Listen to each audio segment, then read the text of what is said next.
Is this book for me? There you were minding your own business when this book's awesome cover grabbed your attention and you just had to pick it up or click on it.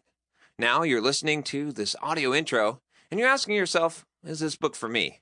Don't worry, I can assure you I wrote this book just for you, even though I don't know anything about you. How, you ask? After all, I don't even know you can hear. Well, actually, I do know you can hear because if you couldn't, you wouldn't have bought an audio version of this book and you wouldn't be hearing my voice right now. I also know one other thing about you, which is that we share a keen sense of humor, or at the very least you can tolerate my humor since you're still listening thus far. Well, before I lose your interest permanently and you put this audio book back on the shelf or click that other window in your browser, I suppose I should get a bit serious and get down to business. All joking aside, no matter where you are in your software development career, this book has something to offer. For the scanners among us, allow me to quickly categorize you into one of three categories, and you can listen to the category that is most relevant to you. Beginner or just interested in learning software development? If you're starting out and trying to learn software development/programming, or you've learned a little but haven't gotten your first job as a software developer yet, you'll find the largest amount of value in the first two sections of this book where I talk about how to get started as a software developer and how to get your first job. The rest of the book you'll find useful to fill in any knowledge gaps you'll need to succeed as a software developer, thrive in the workplace, and advance your career.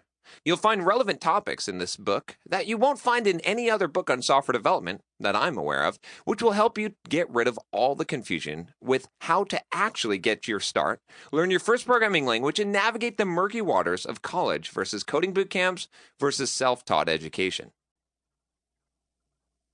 Mid-career developer. You'll likely find the most value in Section 3. What you manage your career to succeed in the workplace. But that doesn't mean you won't get any value out of the first section of the book, because even though you may already know how to program, you'll probably find it useful to learn how to further develop and pick up new technical skills, learn new programming languages, apply for jobs, craft a resume, and negotiate your salary.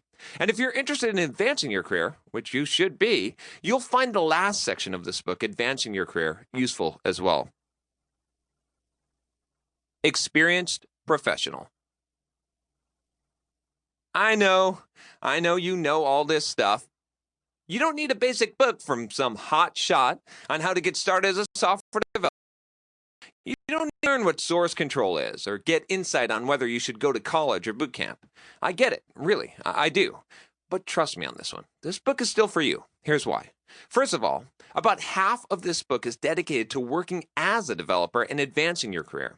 Even though you've already been around for a while and have likely been very successful, congrats on that, by the way, you'll probably find some benefit in learning how to better handle your coworkers and boss, sell your ideas, handle leadership, and heck, even get a raise or promotion. If you haven't already, you'll probably find yourself up against this glass ceiling in your software development career where you don't feel like you can make much upward progress. Been there, done that, got the t-shirt. Fortunately, I also bashed my head right through that glass ceiling, and I'll show you how to do it by telling you how to build a personal brand, speak at conferences, start a side project, and a whole lot more. Finally, even though the beginning sections might seem a bit basic, you'll still likely find some value in the information about learning technologies, getting a high-paying job, negotiating your salary, and choosing between contract and salaried employment. Plus, you mentor other developers, don't you? Would be nice if you had some good advice written down to give them about starting out, wouldn't it? So, yes, I say again, this book is for you, whoever you are. I'll even venture so far out and be so bold as to say that even if you don't have the slightest interest in software development, you'll still probably get a bunch out of this book because even though this book is specialized to software developers, it's really about managing your career and being as successful in it as possible. And if you've made it this far, then this book is really, really for you because obviously you like me. And you know what? I like you too.